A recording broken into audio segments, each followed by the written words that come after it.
mentioned what you were saying for your introduction, but I can't hear the book on our echo.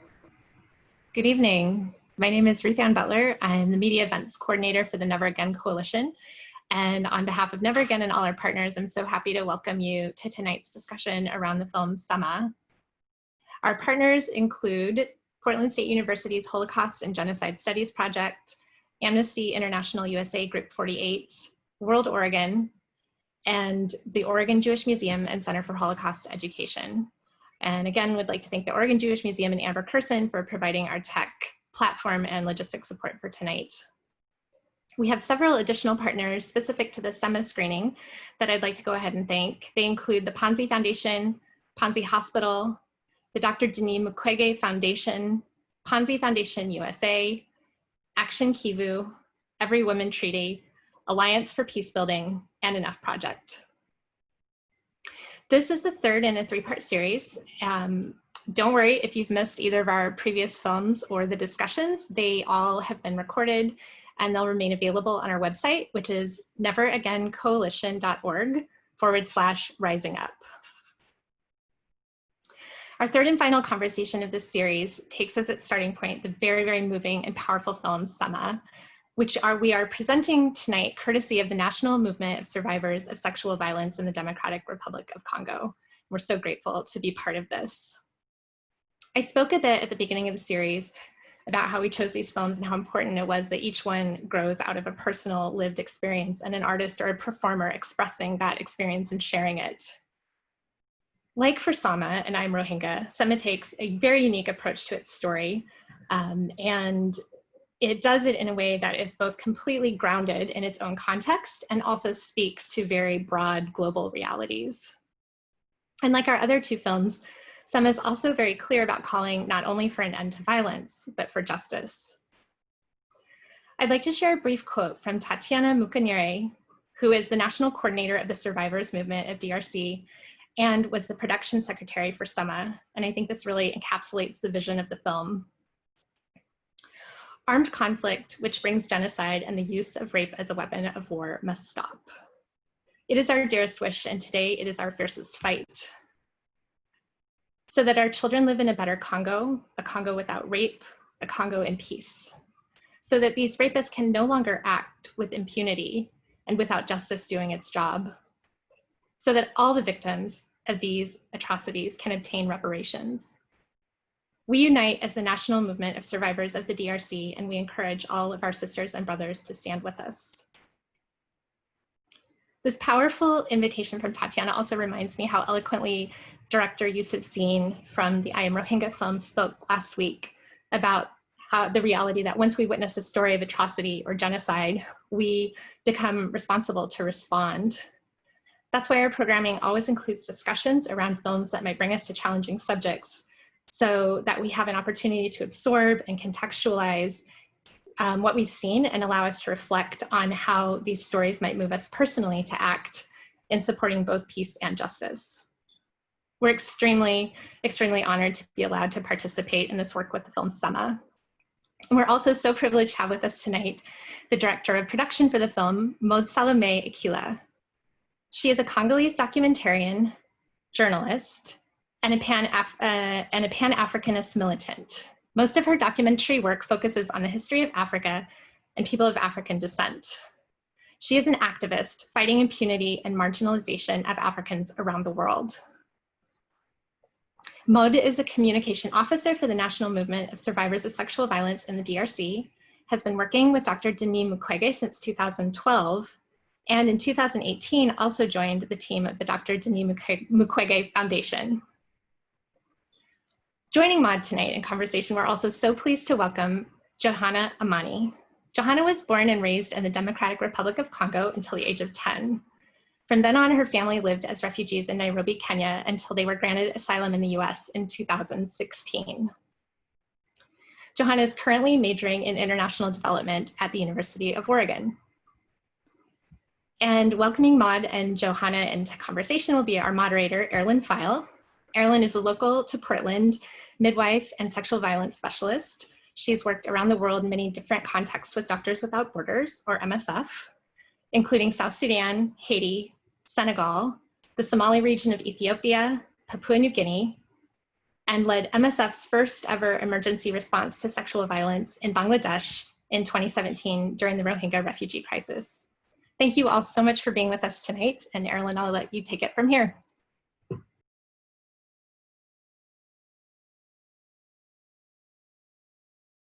Thanks, Ruth Ann. Can we see the screen of the other participants? There you go. Hello, everyone. Welcome. I just want to start off with a question for Maud. Could you tell us more about the movement of survivors of sexual violence in DRC and how that movement got started? Hi, everyone. Do you hear me? Yes, okay. I'm very happy to be with all of us, all of you guys. So the movement was in 2017, Dr. Denis Mukwege has decided to extend his fight, which was first very centered in DRC, at an international level by creating the Dr. Denis Mukwege Foundation. And the goal of this foundation was really to fight against rape used as a weapon of war.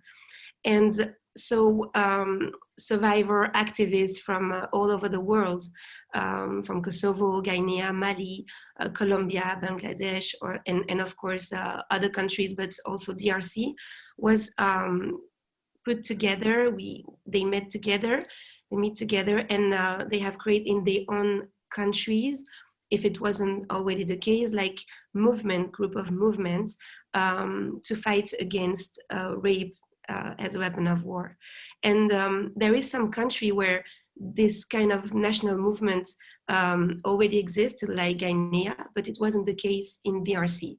And so this will from Dr. Mukwege to encourage women to speak for themselves and by themselves, sometimes men, sometimes kids, was really strong. And it was a great wish that they can express themselves for themselves. And so that's how the movement was born. The national movement was born in DRC in 2017. And it was in the same dynamic of the born of this national network of survivors. And this international mondial movement of survivors, the name of this movement is also Sema, the same name that the movie, and it is because Sema means speak out in Swahili, and this is the mother language of Dr. Denis Mukwege, and it was a very perfect name for the international network. So this is why sometimes maybe I will mention Sema as the international network, and then Sema as the movie of the national movement of the survivor of the DRC. Yeah, so this is basically what happened with the creation of the movement. And can you speak to what inspired the making of the film? Of course. So this situation, the special context that we live for more than 20 years now in DRC, we have a lot of problem of stigmatization. So the first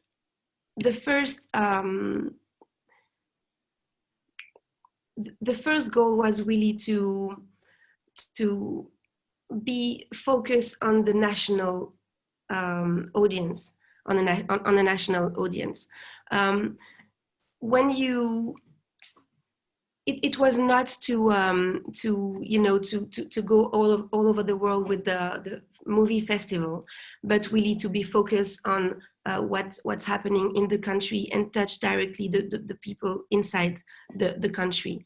So it was to trigger a true awareness, and in the village, to make people understand how is it to face their own behavior, when they stigmatize a survivor, or when they reject or insult a child born of rape.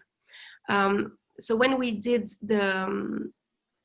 when more than 60 women of the movement decided to write the scenario for the movie, all the subjects that was put in the table were really there, what they face every day, and what this survivor face every day. And for example, it was really important to make a list, and really to know that we will talk about the child born of rape, how policemen are renting their uniform, make their uniform rent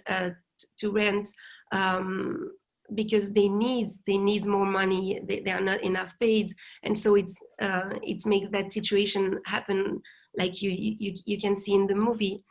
Also the stigmatization, which is probably the hardest problem that survivor face in the east of DRC and in the world.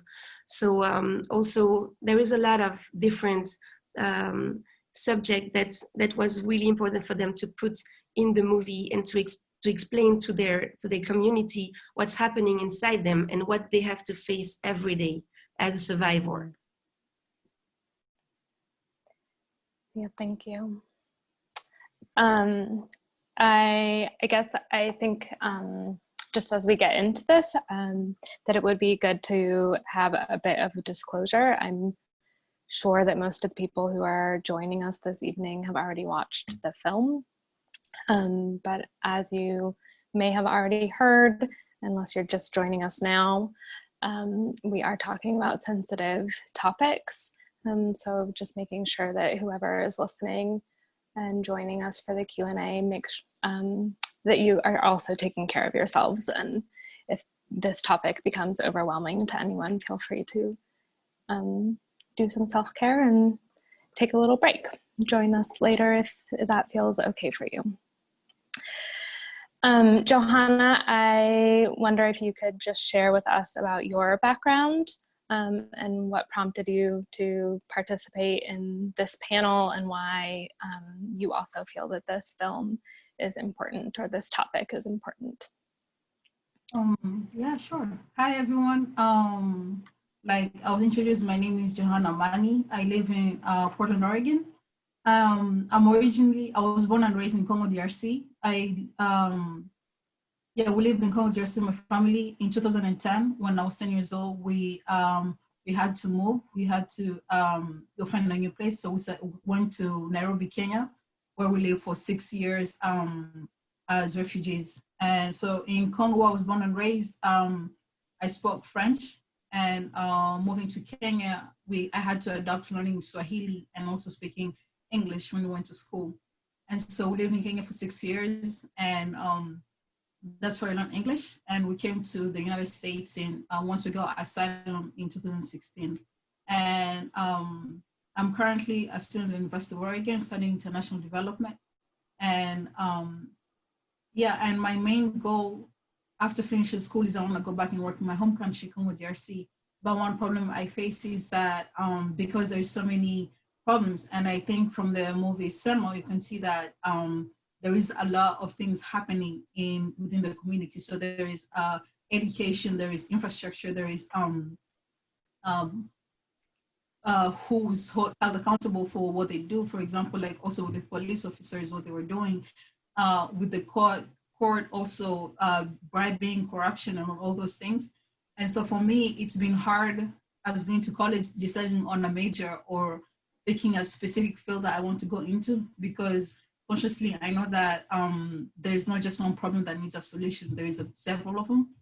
And so when I heard about the movie Sema, I didn't believe it, because every movie I've watched, every time I go on social media, there's always negative things about Congo, and there's never really reality, something that I relate to and say, this is true, this is what I've lived through, this is what I've seen. But when I was watching Sema, I was personally very impressed, and I was actually happy I mean, the context of the movie doesn't make anyone happy, but I was just happy to see that, wow, this is reality that is now being broadcasted and people can actually watch and see. And oftentimes when people hear, oh, I'm from Congo, they think, oh, Congo, there's war over there, that's why you probably left. No, but in reality, there is a bunch of different things. There is also how Sema portrays it. There is a lot of different things that lead to people leaving Congo to becoming refugees. It's not just war. There's a lot of different things.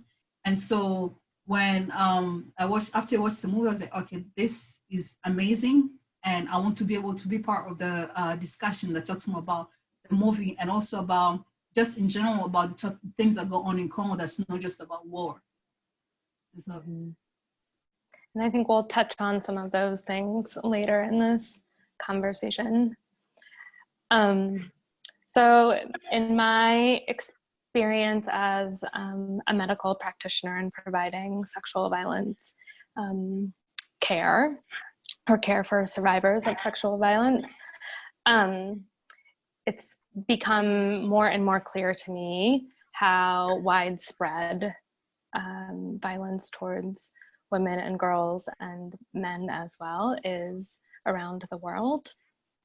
I find it particularly interesting in the research for 2019 shows that the migrant and refugee populations are experiencing high levels of exploitation and extreme control, forced prostitution, lack of access to health services, which you guys touch on in the film, the lack of access to post-rape prophylaxis, so the prevention of pregnancy and HIV.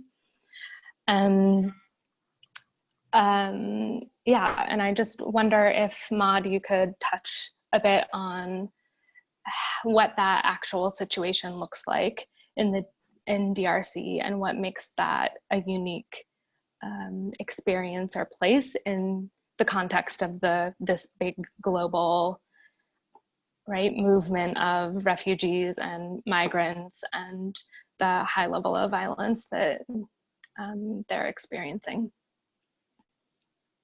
So in DRC, we are typically in a classic schema of making profits to explain the context of the war, and I can call it a genocide on our mamas, and so there are raw materials in the soil that interest multinationals for the manufacture of mobile phone, of laptops, other electronic machines that were made essential by the consumer society. And we have documented a lot of attacks, for example, of village in the east of the country, where women and kids are raped, and where the whole village has to leave because their houses was burned and they were threatened. And when you come back to the same place few times later, you see an artisanal mine. So the goal of making people run away was to create a mine and exploiting the soil. This is, to explain a little bit the context. Now, after more than 20 years, you have people who are 20 years old, and so they never lived something else than war. And for them, rape a woman is just like normal, because in 20 years of atrocities, you have created a sick society with sick people inside, and with kids that have seen their mother or sister being raped in front of them.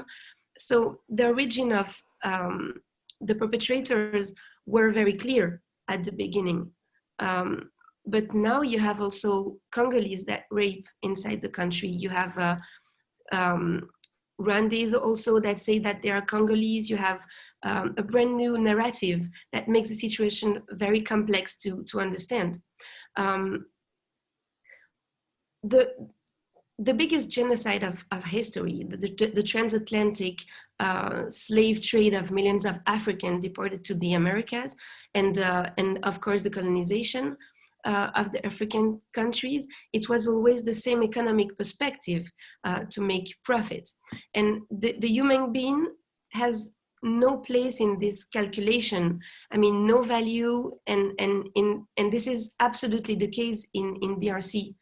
The situation is lasting for more than 20 years now, but you still don't have a reparation system to protect and recognize the victim of sexual violence.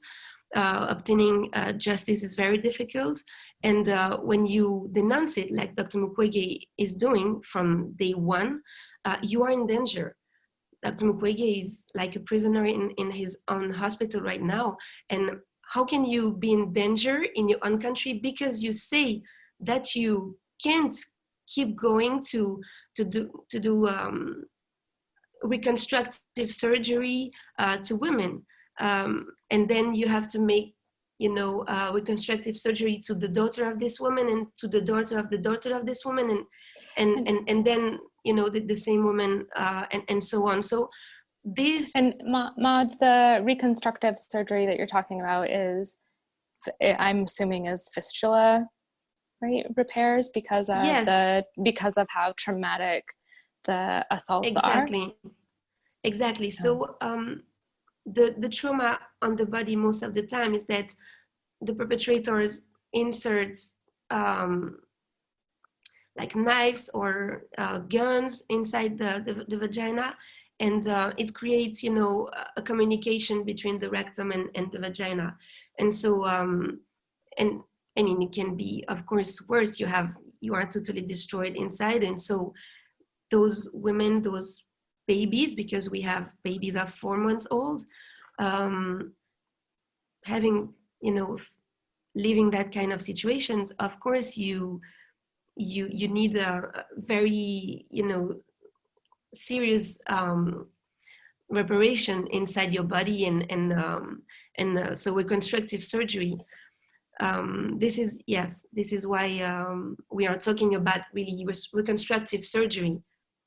Yeah, which can take months, right? And you have to have a certain level of nutrition in order to heal. Yeah, how the hospital of Panzi that received every day till now between 5 and 7 women every day for sexual violence.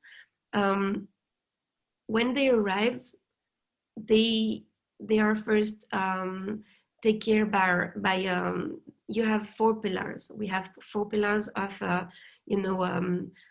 organization in the hospital of Panzi and in our different projects. And you have the psychological pillar, which is very important. That's the first one when you arrive in this kind of one-stop center. When we call it one-stop center. When you arrive, you will be you will have access to the psychological pillar first. Then you will have probably a surgery, so the medical pillar.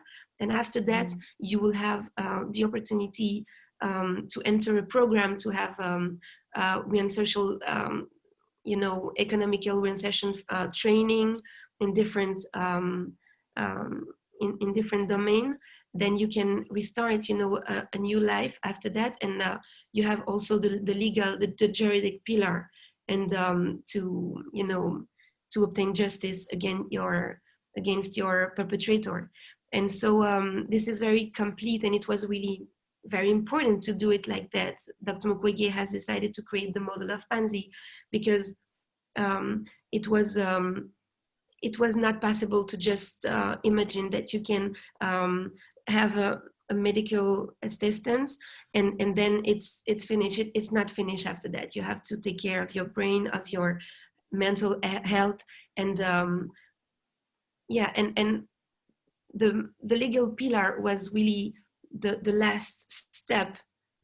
This recognition that you are a victim and not responsible of something. It is very important because, as you may know, most of the victim people who are living that kind of situation, sexual violence, they always think that they are maybe responsible for something, instead of being and seeing themselves as a victim. And that's the same for the community, for the society around.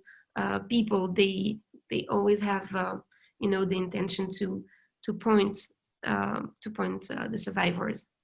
Yeah, and I think you guys, you see that you explore some of that in Sema, both the impact of fistula and the need for psychological support and economic support, but you also explore the impact of sexual violence on the community, and the way that a community also might carry that stigmatization, as part of the experience of the community. And I'm curious, Johana, like what your reflection of that is as someone who left Congo, I think you said when you were 10, and then lived in refugee camps, where also we see higher levels of violence for similar reasons, right? Lack of economic support, lack of education, lack of access to the things that I think most of us take for granted. I'm wondering if you can maybe touch on some of the other hardships that women and young girls might face. So for me, I just want to clarify that, just to make it know that. So for me, I was born and raised in Congo, but I was raised in the city. So it was not in the villages or and so in the city I was able to go to school. I got an education. So I would like to say that my upbringing was a little bit different compared to those who live in villages.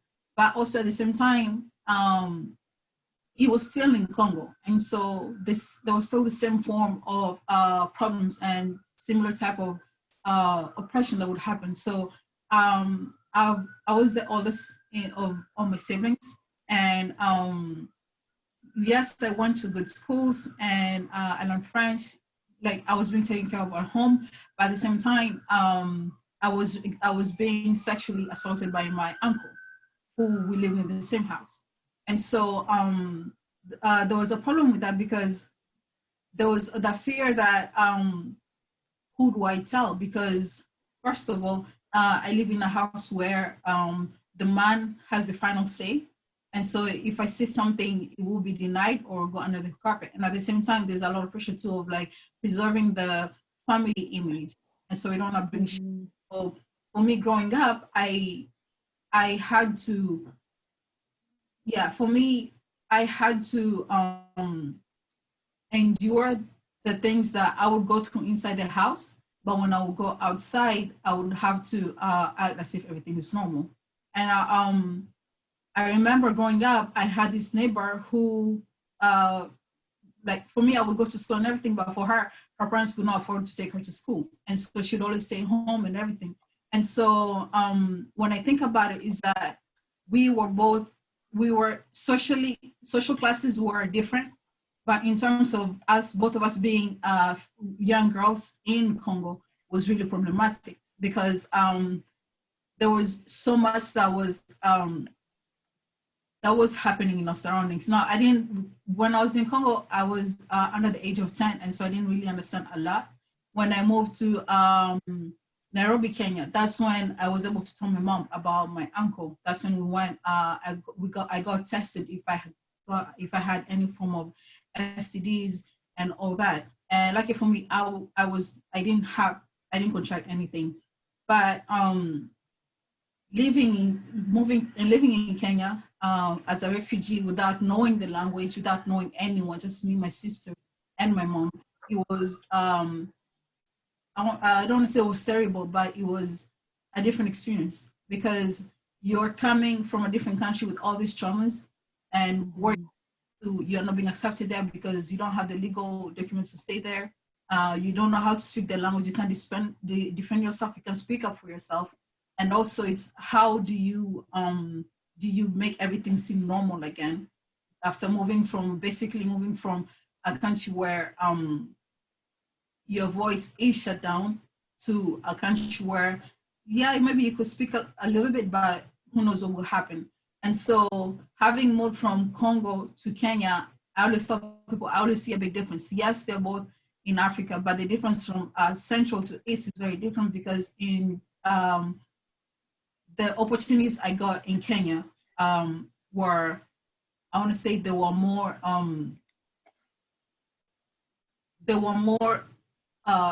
were just a lot more resources for refugees. And for me and my family, we didn't live in refugee camps. We also moved and went and lived in a city. So we were not in refugee camps with the other refugees who lived in Kenya.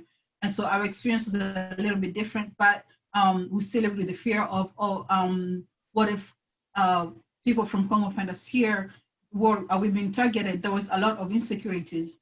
And then finally, after 6 years, we got asylum to come to the United States. When we got here, and everything going into perspective for me. But before that, it took a while because I had, my life basically was in pieces from moving from Congo, where I kind of basically lived a double life where I had my own stress and I was depressed, and going to school and making everything seem normal, but also, and then moving to Kenya where I had to adapt to this new life, and then coming to the US where it's like, you can basically do whatever you want. And so there is a lot of hardships. And every time I compare myself to other women, other girls who are in Congo, and realize, I don't want to say I'm lucky, but I want to say that I had it better, because I talked to my family members who are still in Congo, the girls, my nieces and cousins, and they tell me what they're going through, and it's really unbelievable. And so for me, I can't say I've had the worst of the worst situations. I've had my own share of struggles, but it gets worse. And Maud, you're over here nodding, like very much, it seems like, understanding and relating to this story that Johana is sharing with us.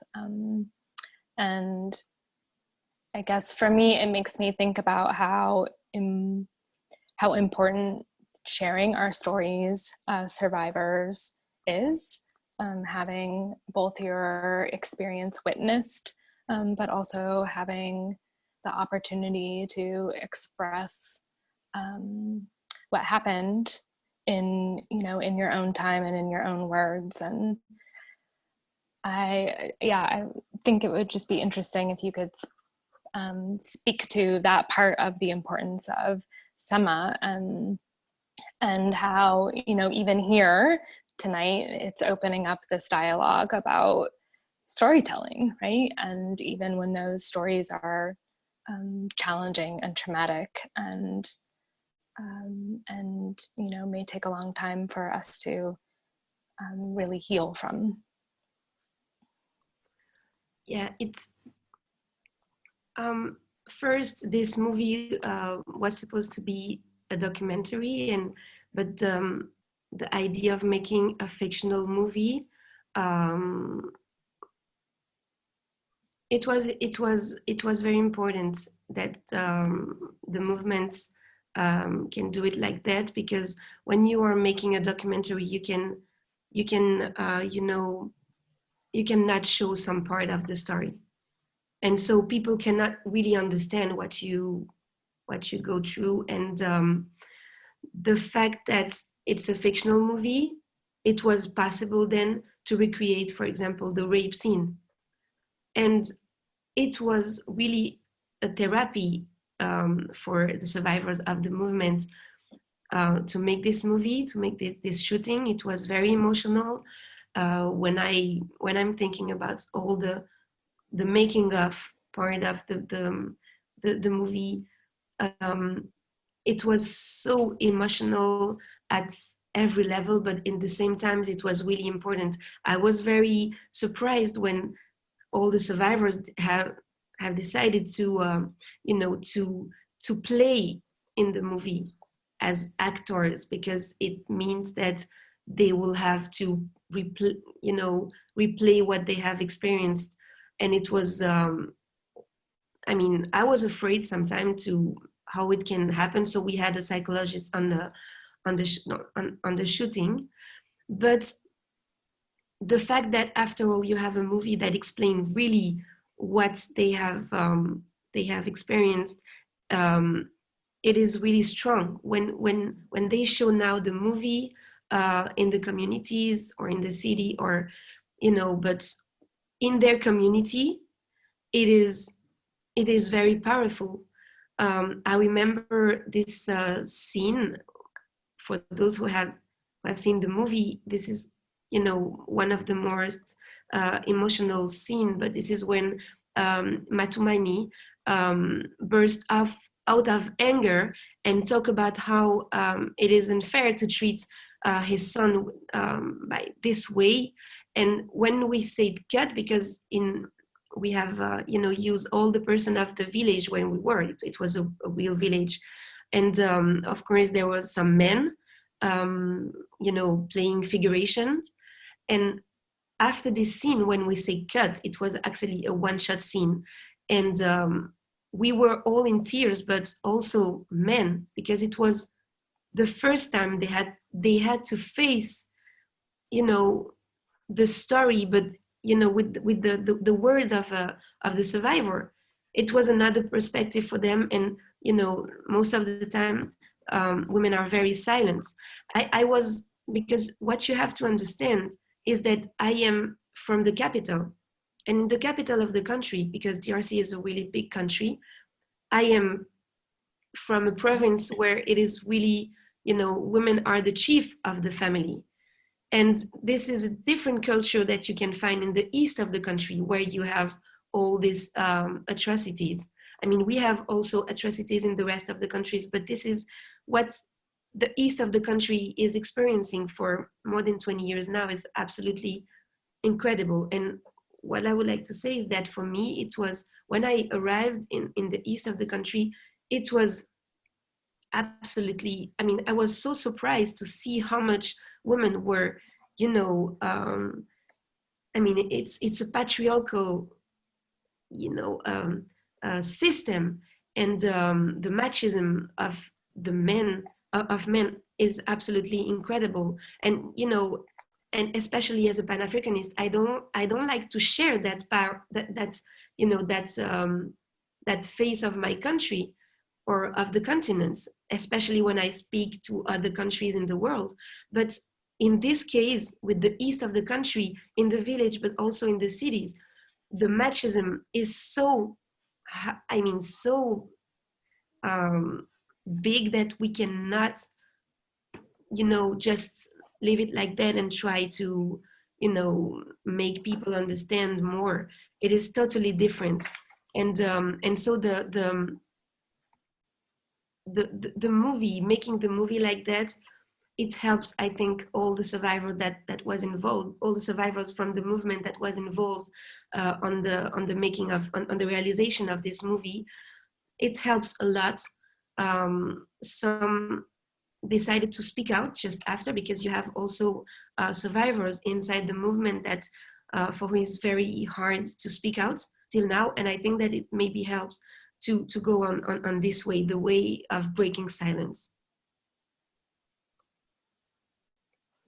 Johana, you have anything you want to add to that? I know you were part of the immigrant story, and so I'm curious, like what your experience is with both storytelling, but also seeing, art and media from about the Congo from the outside, and how you feel that might contribute to voices being heard and perspectives being shared, and and an element of healing taking place. I want to start by saying that there is a lot of stigma, and when it comes to being an African woman, being an African girl, and immediately someone speaks up and says, "Oh, this happened to me," there is dismissal. Get dismissed, like, "Oh, that's irrelevant," or "You're bringing shame to your family, so keep quiet." Things like that.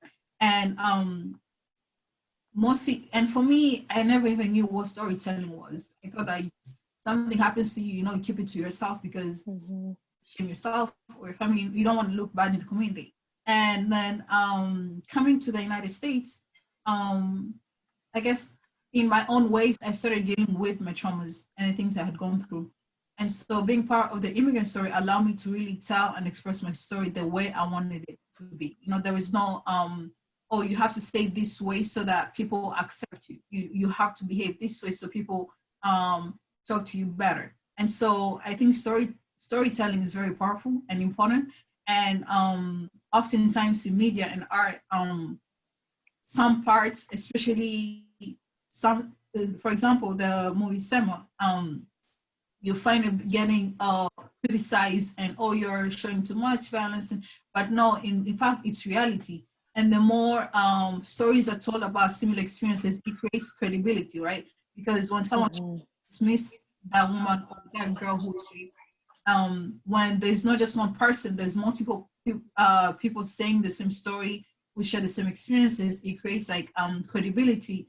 And I think that also brings results into like a movement and people trying to find a solution. And so, yeah, I think storytelling is a great, powerful tool. Thank you. I agree.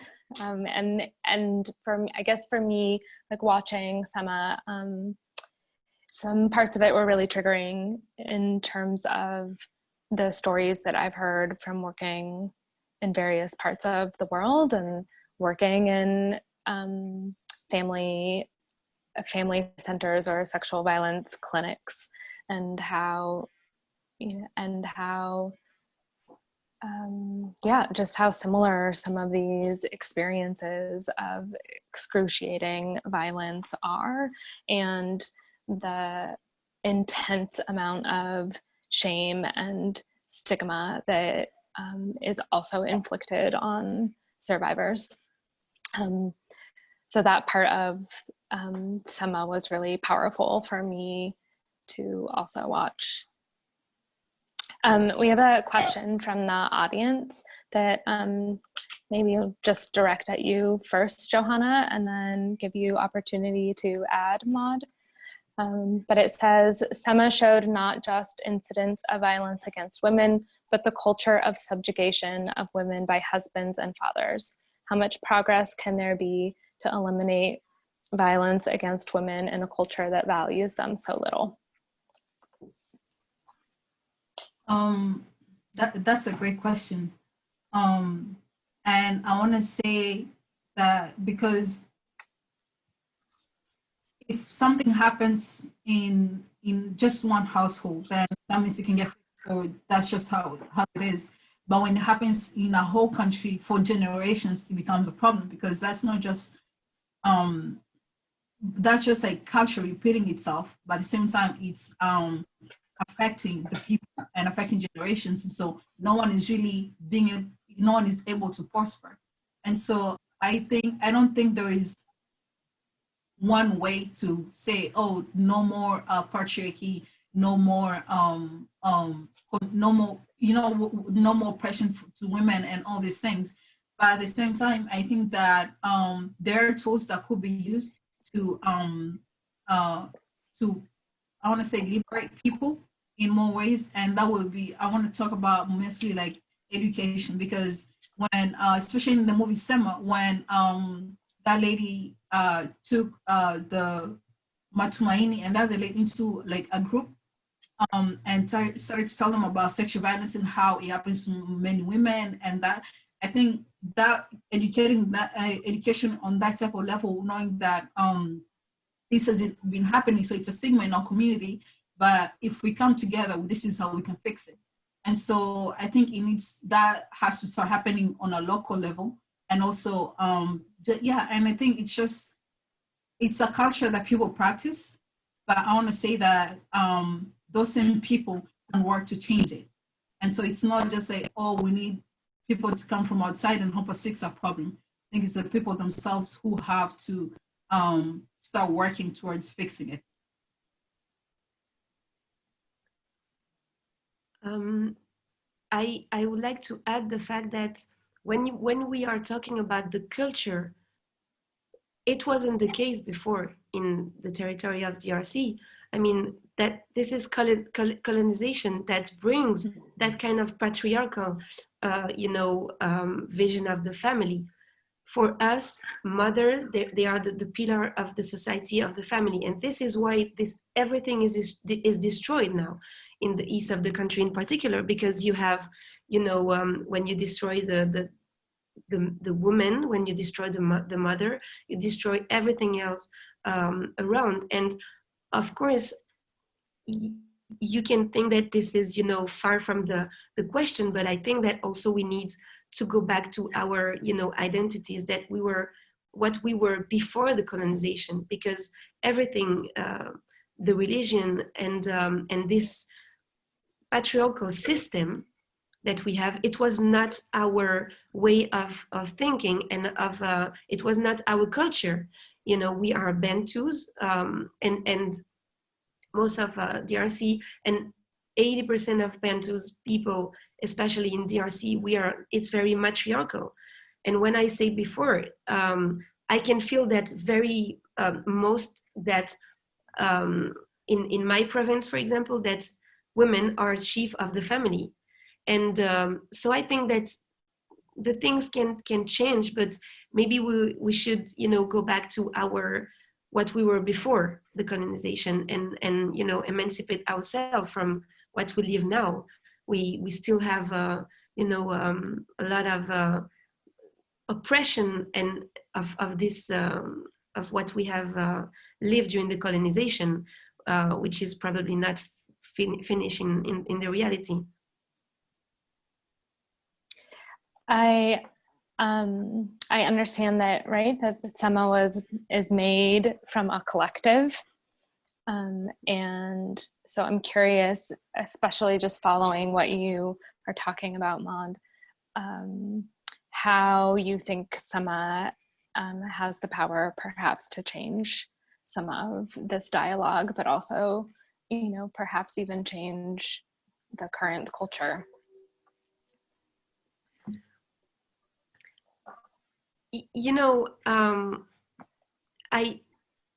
It's a movie, so the sensibilization that is made with the movement. Of course, if we go to each villages and you explain to people, and you make that movie accessible to a lot of people, I'm pretty sure that a lot of person will understand. But the problem that we face in DRC is, we are fighting against a big machine, and I don't think that just a movie can change the situation. Of course it's not possible. It can make change the mentalities. When you talk to each person in each village, maybe it's possible to go and do and make sensibilization everywhere in the country. But I mean, where the rape is coming from? They are destroying the vagina, but to make profit. And as I said before, I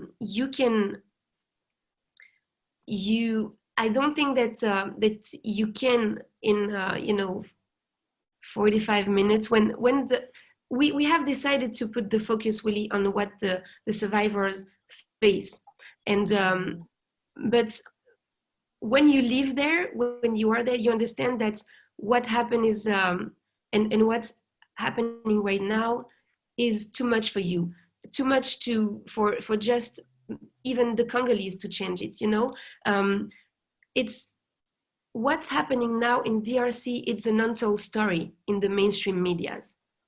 In 10 years, in 20 years, what you will learn from the situation, from the conflict, will be another story. And you will maybe learn that Rwanda is really an example of democracy, of reunification, economic hegemony, but no one will talk about about how everything was organized, including kill millions of people in DRC to make that economic hegemony. No one will talk about it. And when you talk about it, you are in danger. So it's very difficult. There is a lot of parameters. There is a lot of things that you have to understand. The fact that to fight what is happening in DRC, you have to point, the conductors of all these conflicts. And the conductors, where are they? They are in West countries. This is, the motor of everything happening in DRC now is this run for the profit, this extreme profit, and I don't know if we can change it like that. It will take a lot of time. I understand when people say that we are responsible of what is happening to us, that we have to wake up, and in a sense I can agree. We should be auto-determined, but when you start to include in your analysis that this machine that you are fighting against is not just 1 or 2 or 3 small countries which have borders with DRC, but the biggest multinational of which these neighboring countries are, only the puppets and the performers. So you start to realize that this fight is maybe too big for us as Congolese, and in that sense, I really think that it's interesting to think maybe about Pan-Africanist solution. This is very complicated in few minutes to explain everything, and I don't want to be misunderstood by people who are with us today. But it's just that the plan and everything that's happening in DRC, who is a country which was created to be, because inside the border of DRC now, you have everything that the world needs, to make profits. Because now we are talking about the coltan, the cobalt to make the phone devices and everything, but we have gold, we have diamond, we have oil, we have everything that the world needs now to make profits. And so, it's hard. We are fighting against something very big. Maybe what can change is the situation is, to say that we can fight other countries, for example, having nuclear bomb. I mean, we cannot. I'm not for that. But when you have nuclear bomb, you can fix the rules and maybe protect your people. And I don't see another solution except if we include maybe other countries from the continent. And it's a really complex situation. I really encourage all the person who wants to understand and have all the elements to put in their analysis to read, but out of the mainstreams books or documentary that you can see in the mainstream media, as I can say, yeah. Well, clearly, we need to have another discussion. Yeah. Following this. So we have a few more questions from the audience. Just, I guess, elaborating on this. Are there men in the society who are also challenging the patriarchy, and what is actually happening there? And that maybe, I don't know if either of you want to take that question. What was the question? You're cutting off. Yeah. Quite hear you. Are there men in the society who are also challenging the patriarchy, and what's happening?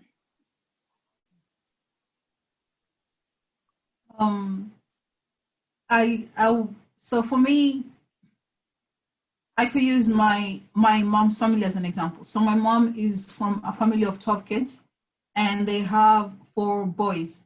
My mom is the second oldest, and so she used to tell us that when they were growing up, it was like they lived in a huge house in Congo. But so the mom, my grandma and my mom and her sisters would go and cook and fetch the water and do everything and cook.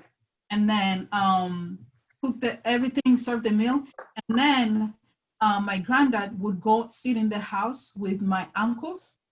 And then my grandma, my mom and her siblings would go and serve my grandpa and my uncles. And then so the boys would eat in the house, the women would go eat outside and sit down on the floor.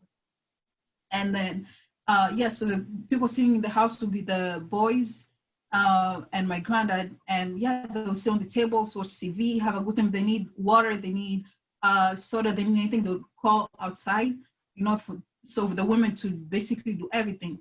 And this was when they were still growing up as kids.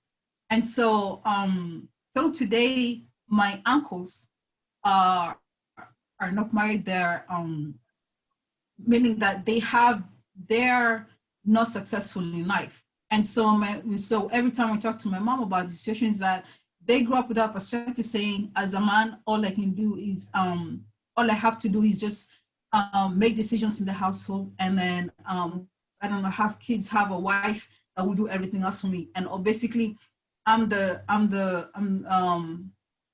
superior, and that women have to like do everything for me.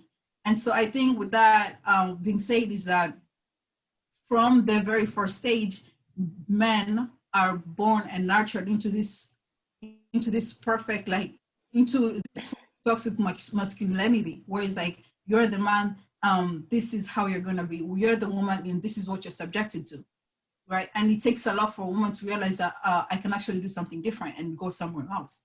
But because how I've seen it is that when people are children, they grow up with basic skills that they practice every single day. When you tell a kid not to do this or to do this every single time, that's what they grow up believing. And so I think most Congolese men or Congolese boys that I've met have grown up with that perspective, where it's like they don't see the problem. They don't see it as patriarchy is a problem. And they see, oh, this is just normal. This is how my dad taught me how to behave. This is how my uncle behaved. So why would I be any different? And so I haven't encountered any African men, any Congolese men in particular, who are saying patriarchy is a problem. Because for them, I think is they haven't seen the other side. They haven't been pushed down to that level of saying, oh no, this is a problem that we need to fix.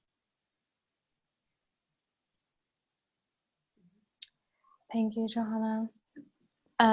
So we have another question to you, Maud. How did the film get produced? How did you get started?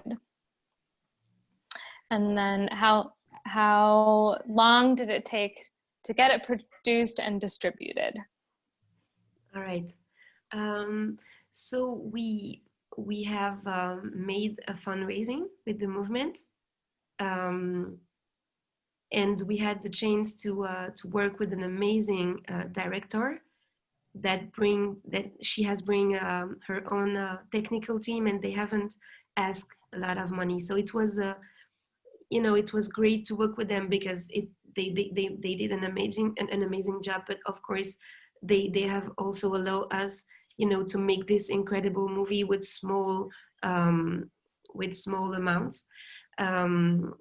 But we have asked for help. I mean, there was some groups and NGO or organization that helps us with the fundraising money to make this movie. And so we have made like 3 weeks of shooting, and then the post-production, it was like 3 or 4 months, more than 4 months, yeah. It was sometimes not easy, but it was an amazing experience for everyone. And of course, when you are, member of the movement, and so suddenly you became, you are involved in a technical team of making a movie. And yes, it was for everyone, it was an incredible experience. For the survivors of the movement, they were, you know, really the leaders of everything. And so even the director, she had to, you know, to involve all the members that wanted to participate to every, you know, step of the realization of the movie. It was really, really interesting. I think either of you could also take this question. What about teenage survivors? How can civil society or women organizations advocate for them and help them find agency, tell their stories, name the violence, and call out the perpetrators?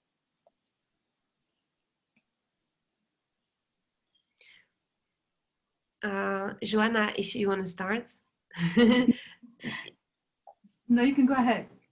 All right. So with the Panzi Foundation, which is the foundation of Dr. Denis Mukwege in DRC, we have more than 50 projects that take care of survivors, different type of projects. And we have a project especially for teenage survivors. It is special. Sometimes the physical trauma is so big that they will not have, you know, kids in the future, that and that they have to, you know, to imagine another future.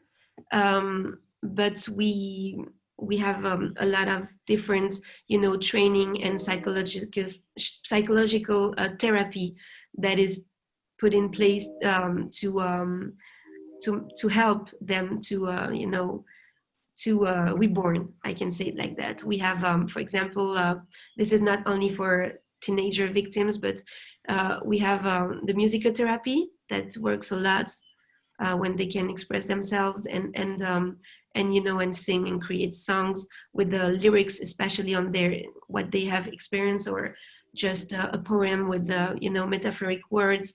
You have also the dancotherapy. You know, we have a lot of different programs where very you know, specific for young women or teenager, or you have also a program for kids. This is, you know, the approach is very different. You know,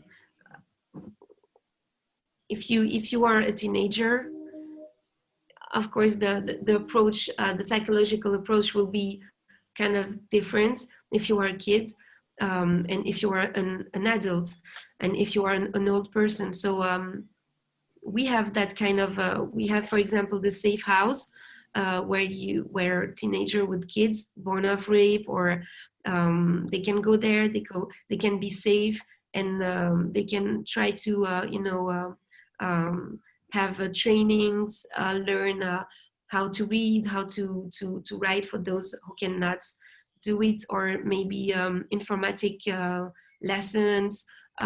We have a lot of different programs. So but it's a big challenge, especially for teenager and kids. Yeah. And you're nodding, Johana. You have anything to add to that? I'm curious if you, you know, if you're aware of other organizations that are doing work, or if there's things happening, you know, here at home in your own community that are also, you know, supporting change and providing, providing opportunities for teenagers or women or other survivors. So for me, I want to say that program, Maud, you're talking about, I think that's really amazing. I've never heard of any of it, and I think it's really important that it's there. I think that most, especially young women, really need that. And for me, I just turned 20, so I'm not taking a teenager, but I want to say that Yeah, especially in my situation, I was sexually assaulted for multiple years when I was still a kid. And going through my teenage years, I've never dealt with it. I've never known how to deal with sexual assault, how to nothing, because I've basically growing up, I've moved from place to place, and every time it's like you have to basically adapt to a new environment. So there's not really that time for me to take that time to mentally um deal with my traumas. And so for me, I'd want to say I really personally for myself, I'm still trying to figure out how um to yeah, yes, I was medically able to get supported medically, but mentally in other ways too, I'm still dealing with what I went through. And so I know that in Kenya there's a specific organization called IAS, and I remember we sometimes we'd go there and they were providing resources for especially refugees from Uganda and Congo um, um, who are victims of sexual assault, and provide resources and medical supplies for them. And I think that's amazing. That was in Kenya, and it was helping the refugees who were there. And so, yeah, I don't really have a particular answer. You don't have a particular answer, but you're also really highlighting the need for care that is also on the move. Mm-hmm. And as we see the migrant population and the refugee population increase, and there's more and more people who are crossing borders and fleeing violence, and lack of looking for access to health services. You're highlighting the need for mental health care that is also transferable over those borders.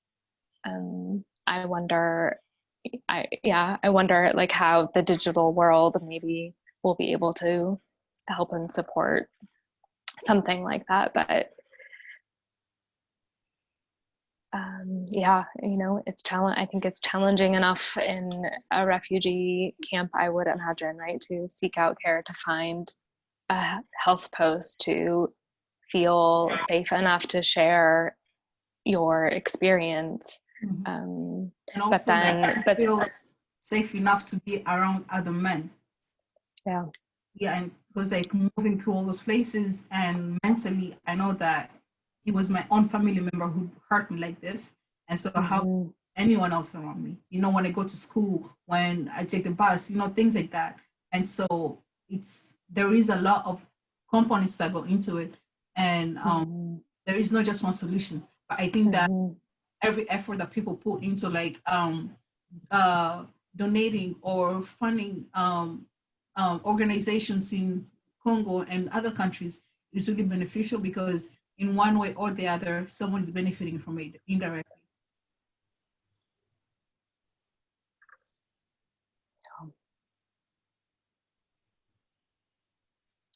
Any nodding, Maud? Anything to add to that? I think that yes, what we should very focus on now is the mental health. The medical help is very important. I mean, but this is right now, but when you finish that, you live with that trauma all your life. And sexual violence, even if you were you can keep that inside you all your life. And even when you can give that to the next generation, if you don't break the silence.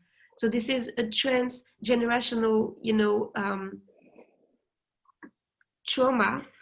And if you don't break the silence, if you still keep that as a secret, you cannot see the future and be okay. So really the mental health, it's in the whole world. I think that we can say that one in 3 women women faced, you know, sexual harassment or violence and incest, everything. So it's a lot, but it's in the whole world, and there is no barrier of you know, the countries or the social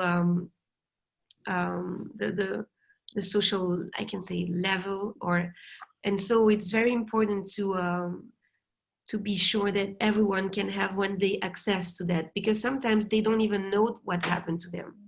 They don't even know that they have lived something like that. When you were 2 years old, or maybe, for example, those babies that I have, you know, filmed sometimes in the operating room for you know, a scientific project, 6 months old. I mean, when you have lived that at 6 months old, what are you going to remember at 20 years old? But something happened, and you really have to go through a therapy. It's, you know, it's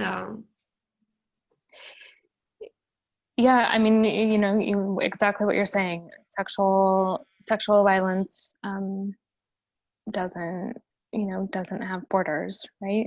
Like it's happens to everyone around the world. It happens to men, it happens to women, it happens to children, and there's really no way also to equate the trauma that an individual might experience from that sexual assault, but also the impact, as you're saying, on, you know, the generations to come, and even when it's an assault that isn't remembered, that it still lives in our bodies, and how to help support each other in raising up those voices and believing survivors and telling survivors that what happened to them is not their fault, and, you know, and finding a way to healing through that. And I think Sema touches on all of those, you know, elements, even what Johana was saying earlier about and when you were talking about the patriarchy, and, you know, the end of Sema, you see this small boy, right, who is a child of rape, saying, you know, I'm gonna carry these things, mama. Like, I'm going to do things differently. I'm going to do better. And so you have that moment of, you know, hope. And I think what I'm hearing you both say, and certainly from my own witnessing of women and girls and men and boys experiencing sexual trauma, is that these stories do get told, and these voices are heard, and the healing, you know, in our hearts and our minds and our bodies does get to take place. Any final words from either of you? We have just a couple of seconds left. Well, thank you both very much for participating. I'm also grateful to be a part of the conversation and get to meet both of you. And thanks for being here at a crazy hour to join us also, Maud. And we're gonna turn our conversation back to Ruth Ann to wrap us up. But thanks again for sharing your experiences with all of us. Thank you. Thank you for receiving us. Thank you for having me. Thank you. Also, Maud-Salomé and Johana and Aerlyn, thank you so much. This was just an incredible conversation, and I just think it's amazing how this strange COVID moment has allowed us to just bring the two of you together, bring the three of you together in a conversation that we never would have been able to have otherwise, and just allowed us to really connect with this film. And Maud-Salomé, again, it's just such a privilege to have you here being able to speak out of this experience and of being part of this work. And we really just want to wish you the best in your studies, Johana, and I'm so thrilled that you are bringing your voice and your life and your perspective into the world to make the kinds of changes that you want to see. It's so inspiring, and just want to wish you well in every aspect of your journey. And Maud-Salomé, also thank you so much for sharing all of your wisdom, the depth of your experience, and wish you also the best with Sema and in all your endeavors with the Mukwege and Panzi Foundation and family. And please take our best and take our thanks to all of the survivors and the team that produced this movie, because we know that this was just a tremendous act of witness and of healing. And we are so grateful that it was made, that it was shared, and we really wish for this film to touch many, many people around the world and fulfill all of its goals. So I was very happy to meet you guys, and very happy to hear you, Johana. You are incredible. Thank you. I'm very impressed. I want to say you're very smart, and I really like you. Like hearing you speak makes me think more about what I want to do in the future and what impact I want to have in our community back home in Congo. So thank you. Great. Good. And thank you all to our audience. Thank you for your questions. We're sorry that we didn't quite get to all of them. This is a conversation that clearly could go on for much longer, but we want to really thank you for your participation. There is more information on our website, neveragaincoalition.org/rising up. There's a landing page for each of our films, including Sema, and we have more information about all of our partner organizations and also ways that you can take action and learn more about Congo and all of these beautiful films that we've been able to share with you. So thank you all so much, and we hope you'll join us for our next series.